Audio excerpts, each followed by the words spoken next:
And Are You Okay is a not safe for work podcast, so any young listeners are discouraged from continuing. However, we literally have no way to track that, so do whatever the hell you want and enjoy the show.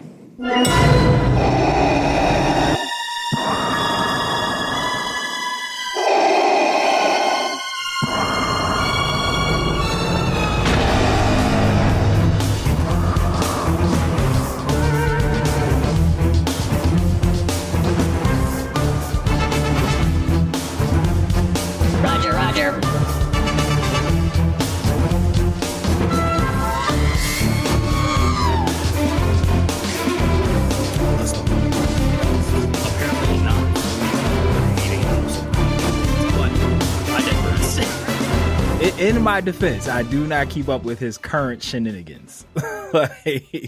like pre-COVID Russell Brand is like where I was. You better put that on the record. I'm making you put it on the record. It's on the record. Pre-COVID okay. Russell Brand is where I was like tapped in. Like post-COVID.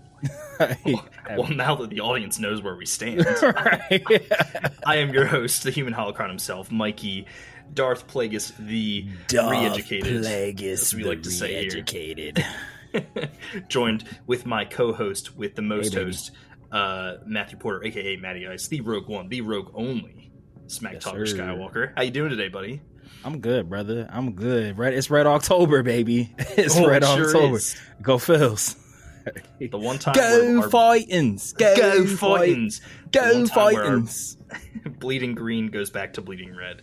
Well, my bleed's red all the time. It shifts to green, but it's red all the time. Yeah. We are back to talk about Lego Star Wars Rebuild the Galaxy. Dude, want to just make a couple notes here. We are broadcasting, and by broadcasting, I mean we are recording. Coming to you not live. Not live, yeah. We are recording from 2 weeks earlier than what we wanted to put it out. Because my computer broke. So you're going to get another episode, and then you get this episode when it comes out. So that's all great. Hope you had fun listening to the previous one, and don't mind. Did R2 aim for the middle eye, and that's what happened to your computer? That's what happened? The buzz droids. It's twice that I've made buzz droids references, and you didn't get it. I know. You love the buzz droids, dude. I got that one. I just was plagued by lag, so I apologize. That's not you. That's gotcha. me. God, just that was the buzz droids. Technical difficulties. It was the buzz droids. They're coming after me now, which is a little fucked. Did you notice that the race deals are chill up? Sorry, master. See, I got that one. My man. Redemption arc. Anyways, congratulations to Rebels in celebrating its 10-year anniversary. I'm a huge fan. We'll talk. Yes, we can talk all about Rebels and its impact on things, and we'll find a nice place to put that in. So many topics for episodes, just so many. Just, if my computer didn't break, maybe we would get to them on time. And outside of that, we are covering parts 3 and 4, of Lego Star Wars Rebuild the Galaxy. Gonna drop a spoiler warning in right here, and just a real quick synopsis. After finding an ancient relic that can rewrite reality at will, a young boy named Sig Griebling seeks out the solution to the changes with the help of an elusive Jedi long forgotten, aka Jedi Bob. We last left off as Sig, JB, Yessi, and Servo were surrounded by several Sith Lords as they tried to bring the universe back to the way Sig remembered it. Spoiler alert, it can never go back. I'm excited to talk about those implications with you. But I have a few questions here, and I'm sure we'll hit on each parts of all the things we found interesting, as well as epic tangents. I'm sure. I also have Easter eggs. Surprise. But why don't we just dive into this thing? That's what we do here. Punch it. But not only did we see combined versions of Star Wars vehicles, but newer souped up versions of ones we know and love. I ask you, Matt, if you could pick something to make even better than it was, kind of like they did with Luke's Landspeeder, turning it into a whole ass starfighter, what would you do? It's in the Star Wars realm of things, correct? Yeah, I think that's probably where we're going to lean. Although I do have a question later that might let you step outside the Star Wars playing field. Oh, you know what? A ship that I would like, a ship that I've always liked. The only soup up that I would do is I would just make it faster. But I've always liked Dooku's parachute ship thing. Yes, the one that like the I've always solar liked sailor. that. Yeah, I've always liked that ship. I guess maybe put some rockets on the back of that bad boy. You know, attach them to the gun it to 88. Make your own wind. We don't need wind. Facts. But I love that idea. I've always liked that ship. I just thought it was so cool that I didn't know that it was called the Solar Speeder, so just learn something new every day. And I guess that makes the kites make more sense. So I guess the way that it looked in episode 2, I thought the kites came out to like slow him down. I don't know. Because I feel like when he went to dock, that's when they like came out. And then like before he landed, they like retracted. So I always thought that was like to like, I don't know, like kind of like those resistant training kites that athletes use to like, run against the wind. I always thought that's what those were for. But well, you now have this human holocron second guessing himself, and now I need to know how those work. So I will definitely be researching that as soon as we get off of this. For me though, and I think you'll fuck with this idea. I would really like I fuck with the war. Yeah, like the way you fuck with the war. No, I don't fuck with the war. Do you fuck with the war? I'd just be reacting to the forces. Double entendre. Don't ask me how. But I should have just thanked you, of course. What if pod racers, instead of when the like electrical current stopped, what if the like pods themselves came together and created like a starship? So like it's a speeder when like the electrical drawn is out, but when they magnetically come together. And like the cockpit, big engine, that'd be dope. Yeah, I like that. I like that a lot. That's what I'm thinking. I think what other ships that I liked too. That I feel like it was janky in the movie, so I would like soup that up. I like them. Whatever that spice frigate shit was that Rose was flying in The Last Jedi, where she like saved Finn. That was the thing that kind of like skimmed across the salt thing. I always thought that thing looked. I thought that thing looked really cool. Yeah, I thought that thing looked really cool too. So like, do some super shit to that too. Like I like that one too. Yeah, that's a cool. We've never seen them in their prime, so I would like. Yeah, to see right. Yeah, I would want to see like a top of the line, fresh off the factory version of that. Speeder. Yeah, I hear that. I hear that. I think we spoiled slightly last time. Not that people who are listening to this likely have watched all 4 episodes, but the whole the fact that. We got some flip-flopped Jedi. Many of the Jedi are villains, but several are other side characters that are some like odd choices for the Jedi, like Lobot and I'm blanking on her name. The stormtrooper who was force sensitive in Rise of Skywalker, but I can't. The girl, remember, Lando's not granddaughter. Yes, exactly. I forget what her name is. I ask you, like, who else would you like to see wield the Force? This doesn't have to be in like this galaxy. Like, if you could pick a character to wield the Force, like who do you think would make good use of it?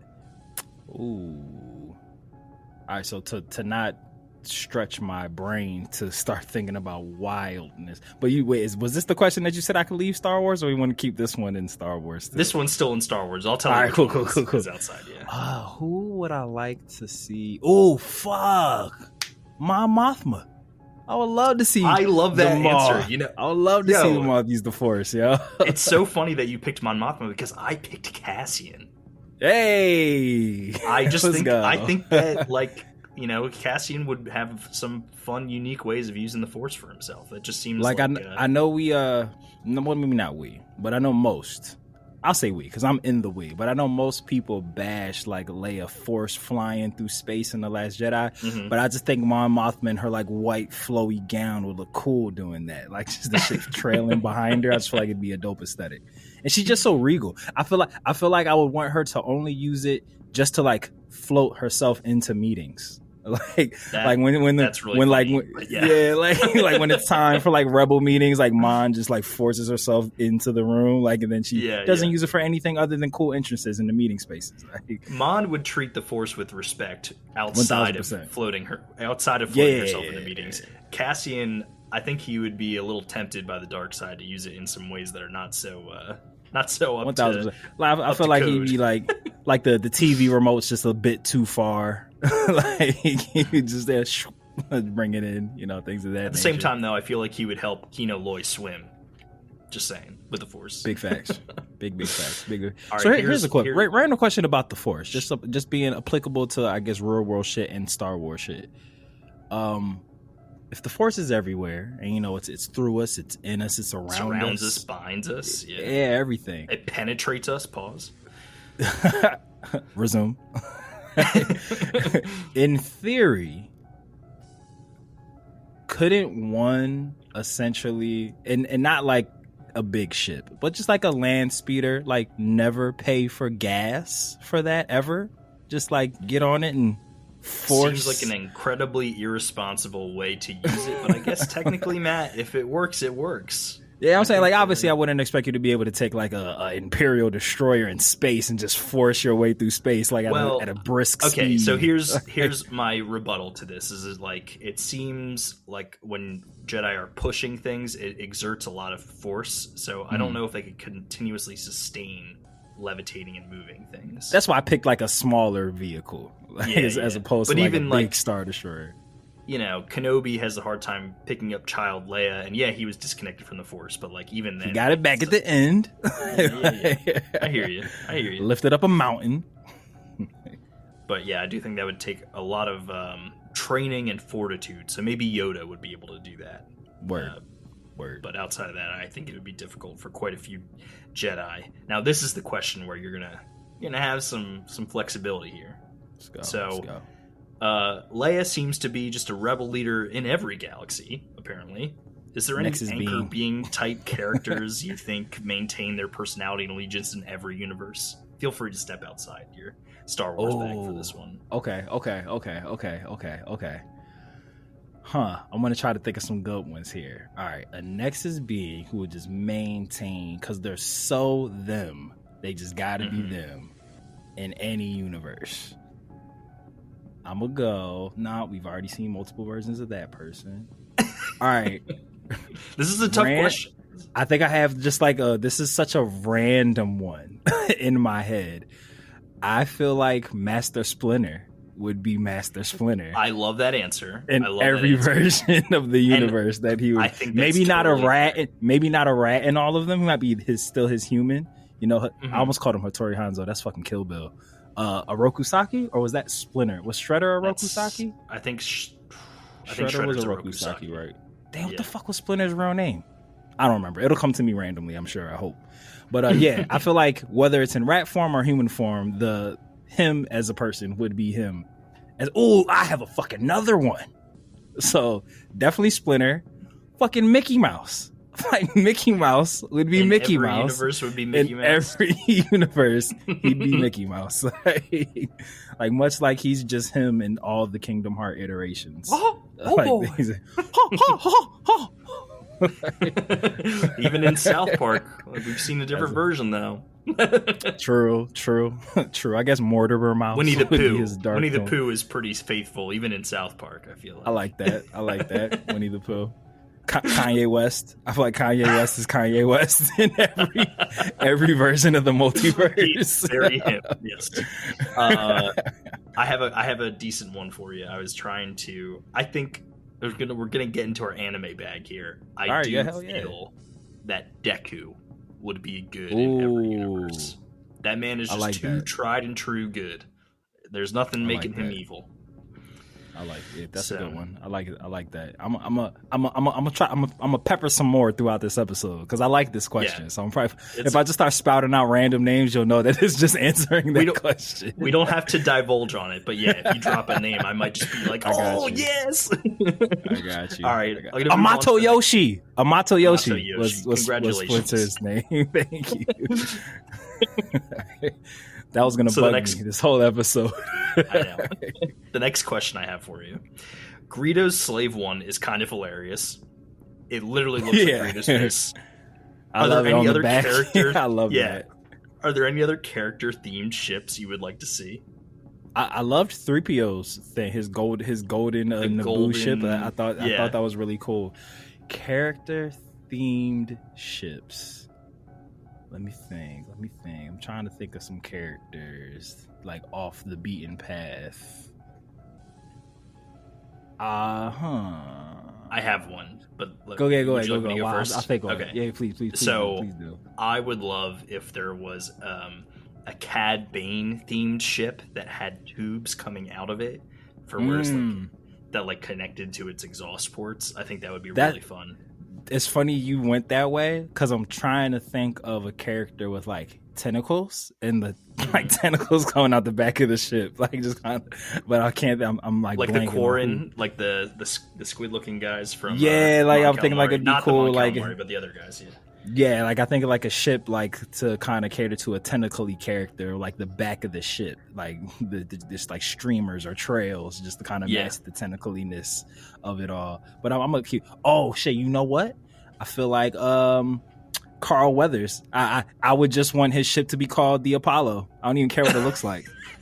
Just red, white, and blue themed. Yeah, just call it the Apollo. Pure American propaganda, but just in Star Wars. Yeah, I'm here for it. Just call it the Apollo. I don't care what it looks like. Just call it the Apollo. Hell yeah! No, that's fantastic. Grief Karga's the Apollo. Love that. Yep. Canonize it right now. Oh yeah. That'd be a nice Easter egg if they decide to name something after that in the Mandalorian. That would be just to dope. honor Carl Weathers. That would be pretty sick. Or it's an existing ship, but I feel like Din's little car seat pod for Grogu. I feel like it'd be cool if the dome had ear cutouts for his ears to go. Yeah. So instead of it just being a round dome, just have a little ear slot so you can just get his head all the way in there. I feel like that'd be funny. No, I love that. All right, this one's a little more serious. So or Ki-Adi-Mundi, if his cockpit was kind of elongated, just super tall, really tall, an elongated cockpit. Yeah, and then where the ponytail is, there's another thruster. Yeah, I hear. Yeah. His is just the B wing. It's just the B wing. But upside down. You know it'd be funny, a Ki-Adi-Mundi Slave 1, but it's just really long. It's the shape of his head. Just really long. That'd be fun. Ooh, what about a Plo Koon fighter, but the fangs are actually blasters? Oh, that could be a good one. That'd be a good one. I like it. All right, but like I said, we're going to dive into a little more serious of a question here, and I gotta admit, this really took me by surprise. This was the thing that I said, wow, they already had, I was interested, but this got my attention in terms of where they're taking this. But how do you feel about the fact that the galaxy cannot be restored? It's a bold leap for a very funny, less serious Lego show, but added a lot of stakes to this story. So I feel like answering my question buries the lead with, if we're trying to review this chronologically, 3 then 4. It happens at the end of 3. So okay, all right, cool. So then we'll stay here. Oh shit! But then what I want to say, it's all good. They've watched it all now. All right, bet. I was extremely surprised that this seems, or at least maybe if it polls well with viewership, that they're gearing this up to be a series, because it ends on a continuation type thing. So I thought this was going to be an isolated Star Wars special, very akin to the Guardians of the Galaxy Christmas special thing, as an isolated little fun thing to do just to get content out there, keep the kids satisfied. We're close to Christmas or whatever holiday that you give gifts that people might celebrate, not to just hone in on one pagan holiday. But when 4 was 20 minutes in and we hadn't gotten to a resolution yet, and I'm like, oh wait, what's happening here? And then when it ends the way that it ends with Dev kind of moving on to his thing and Siggy accepting that, all right, we were just going to rebuild this galaxy to be what it is, I was like, oh shit, this isn't over. Or at least I hope it's not over, or at least they're I would be upset if they don't continue this. Right. I mean, they really left it in a place where I know. But this one feels like there's the stakes are low. It's targeted at a younger audience. When I say stakes are low, I mean the stakes of it being successful are not. I guess it's culturally. It's a meatball down the middle. This is a easy home run to continue. And it makes they continue to make more Lego sets around it, which are going to generate plenty to help like fund this thing. A lot of animation's tied to toy sales, and with Lego backing it, I feel like you kind of can't go wrong. Like it's like two powerhouses, Lego and Disney. Like how are you gonna fuck that up? True that. But yeah, to answer your question, when that happened or when you get that reveal at the end of 3, and my TV's got a TV brain, I'm like, there's only one more episode left. So like clearly they must figure out a way to, the heroes got to win in the end. But when it like ended the way that it ended, I was like, oh shit, like no resolution. Like we're going to continue this journey. I'm like super happy.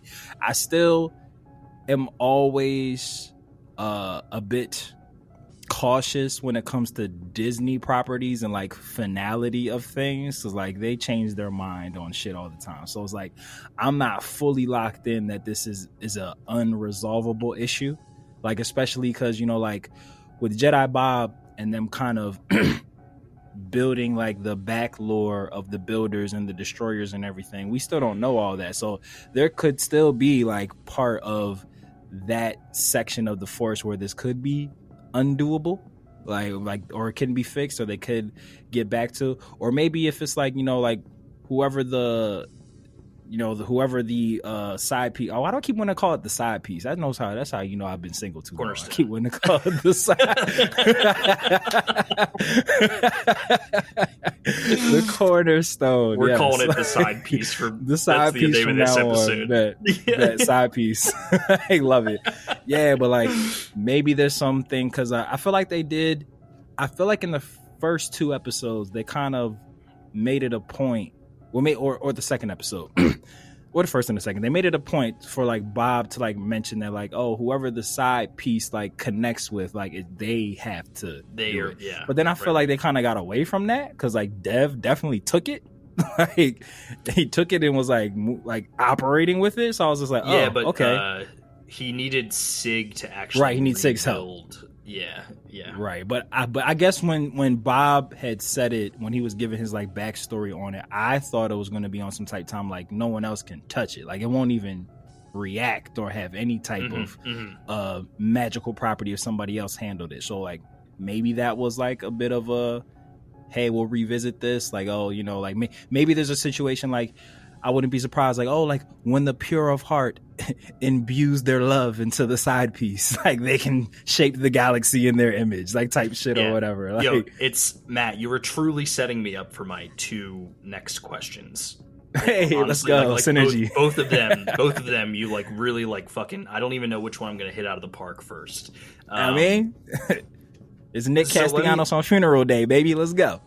Let me hit on the one that was actually my last question, but I think it's it's very relevant off something you said earlier about just kind of the Force builders themselves and how there's more lore there to explore. At the end of Sig and Jedi Bob's story, Jedi Bob is like, let's go to Alistair Noor. Alistair Noor was introduced in the Freemaker Adventures, and I kind of wonder if we'll see a crossover with that cast of characters in a new way now that the galaxy was like reshaped for good. Like, it's done. But you brought up an interesting point. Maybe there is something that will allow him to get back to the universe he knows and loves. And I think that's really interesting. Do you think that they'll start diving into some of their other like Lego animation properties, or do you think that it's kind of like, oh, it was something that already existed and they're just kind of like adding on to it and we'll see where it goes from here? I would fuck with that hard body karate. Like if Disney's gonna Disney and Marvel's a part of it. Again, I am suffering from multiversal fatigue, like because of Marvel right now. But I think it'd be dope as fuck if like all the Lego movies and shows are like part of the same universe. like Lego Star Wars and Lego Batman and like all that shit, even the games, Lego Avengers, like if it's all part of the same universe, and like if the side piece lore still does apply to like that stuff too. So like if they do connect it to like broader themes, and again like they made a real point again to like bring up like Bob was just like, I can't do anything because the piece bonded with you. Like I feel like that was a big thing for them to like bring up, for it not to be as cut and dry as that, because like I said, Dev was able to take it from him. He still needed Sig's like help and whatnot, what have you, but he was able to like use it in some way, shape, or form. So I definitely would. And now, if it's going to continue, hopefully it's continue. I would. To be clear, Freemaker Adventures did take place in Star Wars, but I do think you make an interesting point where it's like, hey, like there are potentials here with Lego to do a lot of different things. It could be a nice way to drag in characters. Or you know what would be dope. So remember in Guardians of the Galaxy 2 when where Rocket and why can't I think of the of Quill's real dad, not his birth dad, but like the one who actually raised him. Why can't I think of? Yeah, Michael Yondu. Rooker's character. Yeah, Yondu. Yeah, when they had to do like the mad warp jumps, and they were like kind of like cutting through different like not realities, but yeah.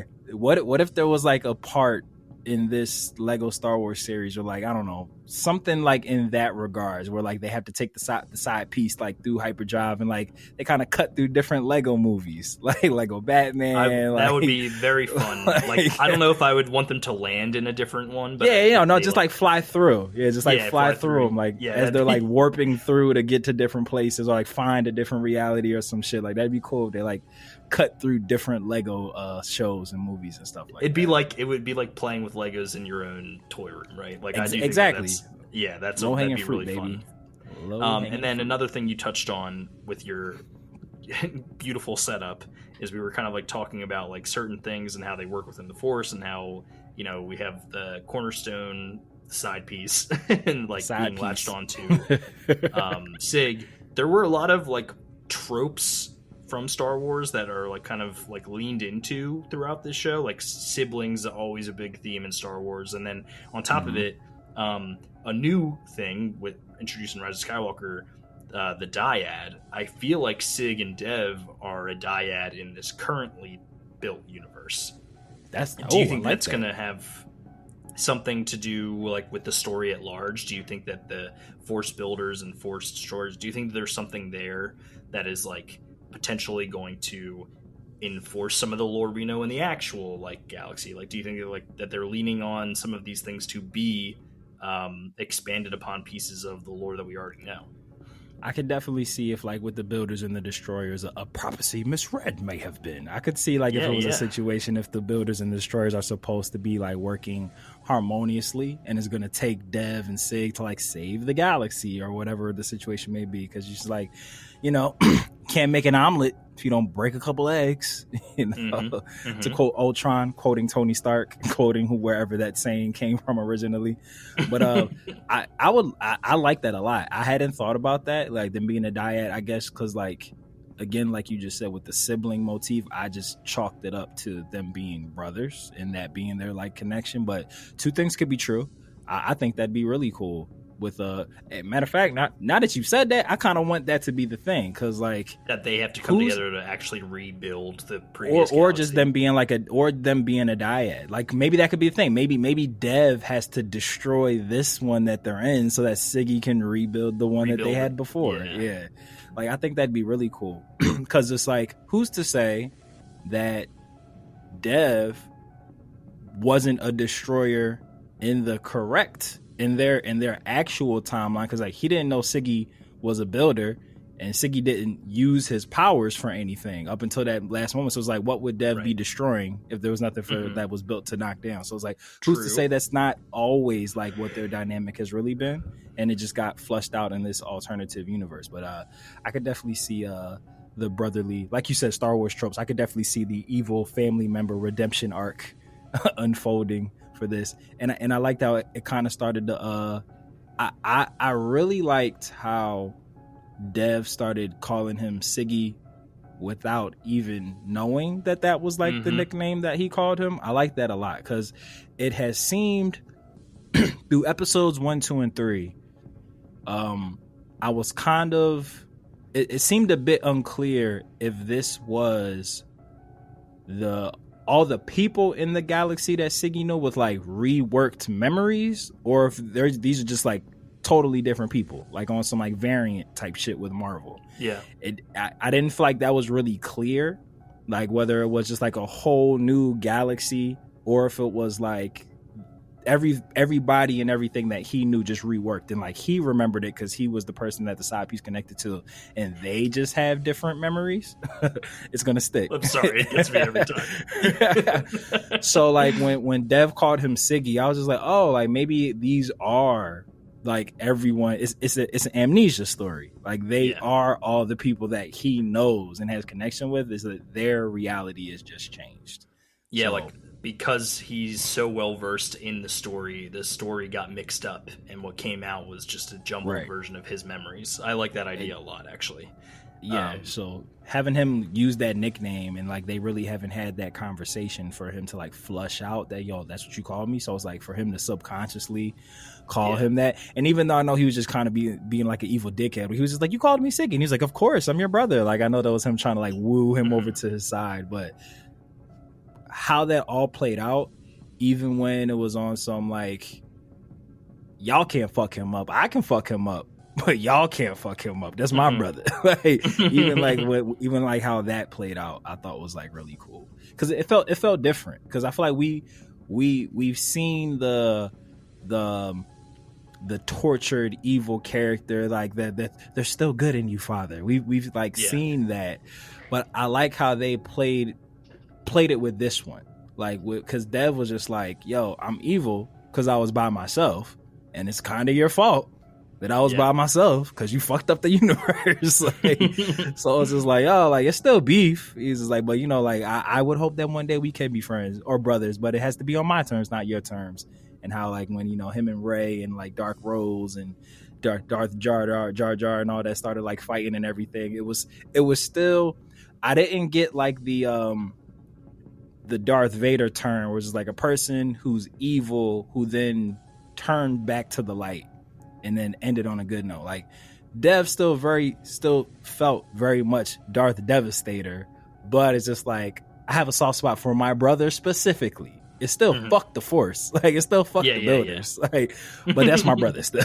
Like, so I like that. Like I don't always like the quote unquote unearned redemption arc for the villain. Like sometimes bad guys can just be bad guys, and Dev has a good motivation for like being bad. Like he was a child who was alone, and he was alone because his brother fucked up the galaxy. Like, saying fuck the builders, can we fuck the builders? Yes, we can. All right. Go Darth Dev. If there's a hole, we'll fill it. Whoa. Hey, double entendre, don't ask him how. All right. Now that's why I have children. I don't have any more questions for you, but any final thoughts you want to share before I get into Easter eggs?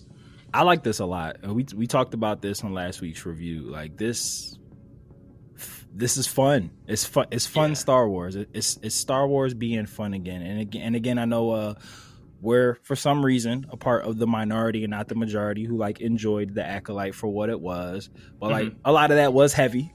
Like it was heavy content. You know, it was a murder mystery. It's only so much fun you can have with that. What murder? And it's like murder. What murder? But it's and like with Mando, it has fun beats, but it's more of a drama. Same with Book of Boba Fett, fun beats, but it's more of a drama. I'm probably wrong because I'm not like really digging deep in my brain to like try to flush this out, but it's just like I don't remember the last like comedic Star Wars like episodic thing that we've had like since like Rebels or like, you know, like some of Clone Wars. Like, yeah. I think there's probably one in there that I'm missing. Like, there's possibly aspects of Ahsoka I think that are very lighthearted and funny, but you said that they're more dramas. And Ahsoka is not technically a sequel of Rebels, which was a funny show. So it's like it's still in that which continuity. Is in its own right also very dramatic. There are just like in animation, I think it's easier to find some funnier beats or like do some more comedic things. So I hear you, and I think it also plays better in animation than it does in live action. Like if you did a live action episode about two guys like getting fruit as one of their missions, it would not go over well. Yet every time I rewatch it when I'm watching Star Wars Rebels, I very much enjoy it. My cabbages. I know that's an Avatar reference for anybody listening. That's not Star Wars. I'm aware. and I also know that cabbages aren't fruits for anybody listening. I'm aware. I think. It's just sure. but yeah, love this is fun. No, you what's that? I love in Legend of Korra when he like sells enough cabbages that his offspring get to have cabbage corp. Yep. It's great. Yep. long cabbage corp. And then he starts laundering money. They lost their way, dude. They lost their way. They were fed up, bro. They were fed up all the property damage. No? Fair enough. All right, so I'm going to move on to some Easter eggs. We had talked about this last week, but just want to also call it that Ahmed Best reprises his role as Darth Jar Jar. Love that. Love that guy. And then when Darth Jar Jar says that he was always the Phantom Menace, that is a direct call out to the fan theory. Like that is actually like the whole like thing that is like, yes, he was the Phantom Menace, which is really funny. And I love that. He got Chancellor Palpatine emergency power. I'm just saying. Yep. So the Dark Falcon uses Death Star lasers or LAT type laser cannons, which I also think that the LAT, like they're the clone gunships. Yeah. I thought that was cool as shit that the satellite on the satellite did that, Black right? Falcon did that. I thought that was cool as shit. And I feel like those like balls that the clones sit in to fire those lasers are supposed to be like reminiscent of the Death Star, just at a smaller scale. Like that's how I've always felt about them. So yeah, me too. Just pulling in like extra layered Easter eggs there. Palpatine has 2 callbacks. He has his unlimited power, and he also says "Do it," yeah, which is fantastic. Han said he's had softer landings aboard Star Tours, a reference to the ride at Disney. And then the prisoners on Dagobah are wearing the prison suits from Andor. Nice touch. You could Lego. Please I didn't catch those. That one. That's dope. Please make I didn't those. Catch that. Now that you've said it, I see it. But yeah, I didn't like catch. I didn't catch that in time. That's dope. Yeah, the large command ship is shaped like the Lego piece separator and aptly named the separator. So I do love that. And then the Falcon coming to save the day is an obvious homage to A New Hope. And then pulling the cornerstone scene was just like The Last Jedi when they're pulling apart the Skywalker saber. They're both kind of like holding on to it and everything's kind of shaking around them. And then you also had a callback to The Force Awakens when they finally saying goodbye, and Dev and Sig are actually pulled apart from like the actual destruction, kind of like Kylo and Rey are on Starkiller Base. And those were all the Easter eggs I had. But I agree with you. This was very fun. I'm very much welcoming a continuation of this series. I guess we should talk about The Landalorian just a little bit, right? It was fun. Can I tell you something that's like, I hate that this crossed my mind, but I'm very worried that we will not actually get to see Billy D. Williams play this character because the universe just likes taking away some of our legends away from us. I mean, Carl Weathers and then James Earl Jones. Like, I really don't want Billy D to be next. let's hope he gets to play. Yeah, I won't put the death as being the reason as he wouldn't be able to do it. But like, if for whatever reason he can't do it, we'll say he's busy. Like Billy D. Williams, I imagine, is a very busy man. Fucking Donald Glover could do it. Like literally, that's true. You know Lando. What? That's very true. Because that was Billy D at the end of the episode. Yeah. But yeah, I would if if Billy D passes away and Donald Glover does it, that would be fantastic. Or if Billy D just can't do like can commit to like an episodic TV show, like I'm positive Donald Glover would be like, fuck. It's funny because Billy D. Williams has voiced Lando a lot. Yeah. And so I think he welcomes those opportunities. Unsung hero. Yeah, he did all the Robot Chicken Lando roles, like that was all Billy D. And he's done it for other Lego Star Wars projects, and he was in a couple episodes of Rebels as well. So always celebrating that man. He was truly one of our great OT heroes who continues to kind of like lend his voice to the character. Not Billy D. Williams, but Lando Calrissian in one of his iterations, in my opinion, gave the best line in any Star Wars property of all time. Because when I tell you the loud gut laugh that I let out watching Solo, where he just whimsically looks up and says, she's part of the ship now. it's literally my favorite part. You bring it up every time. You bring it up all the time. Dog, it's the funniest shit to me, yo. Like, you can just stick his dick in the Falcon. It's fine. it's the absurdity of like the she's transitioned. It was like L7's version of transitioning into the Force. Like, she's with the ship now, and then it's just like, you essentially made her, you made the Falcon a sentient being, which also is just the funniest shit to me in the world. Yeah. Lando, like, I hear you have sex with spaceships. Everything you've heard about me is true. Because it's like, I'm probably looking way too deep into this than like other people, but it's just like that line for me, like, just made a light bulb go off in my head. It was like, that's why the Falcon is such a dope ass ship. It's a fucking alive ship. It's a living ship. Like, that's Han Solo, great pilot, I'm sure. Rey, great pilot, I'm sure. But you're flying a sentient spaceship. So it's like, of course, it made the Kessel Run in 8 parsecs, which isn't a measure of time. Like, of course, that's what happened. But yeah, she's with the ship now. It's my favorite line. She's part of the ship now. She's part of the ship now. It's my favorite line in all of Star Wars. That has been this week's episode of Ain't Are You Okay? A Star Wars podcast. A Star Wars podcast. You can follow us on Instagram and Twitter at the letters A&I. Are You Okay? Pod on Instagram and Twitter. And you can follow Matt and our good friend Travis over at our sister podcast, Dragon Ball for Life, on Instagram and Twitter at DB4L. That's the letters DB, number 4, letter L, _pod on Instagram and Twitter. Yes, and soon to be on TikTok, I think. Maybe? It's on the way. It's on the way. We'll say it's on the way. We also, both podcasts are on YouTube. Feel free to leave us likes and not dislikes. That would be great. Although apparently the engagement monster likes both, so whatever. And no matter what you do, always listen to the wise words of the Rogue One, the Rogue Only, Matthew Porter, a.k.a. Matty Ice, a.k.a. Smack Talker Skywalker, a.k.a. Broby-Wan Kenobi, a.k.a. the Mace Wind Dude, a.k.a. the main man of the Gray Hoodie Gang, even though he's not wearing his Gray Hoodie right now. Can you close this fat one out for us, buddy? C3P bro. You forgot that one. Oh, I'm sorry. The R2D2. R2D dude. That one too. Who do I want to make words with? It could be L7. It could be. It's L3, but 7-11. I know, damn. Why don't you? Who the fuck is? What is L7? Why does that feel like that's a thing? L3. It could be Shmi. Hey. It could be the new droid from Skeleton Crew, Smee.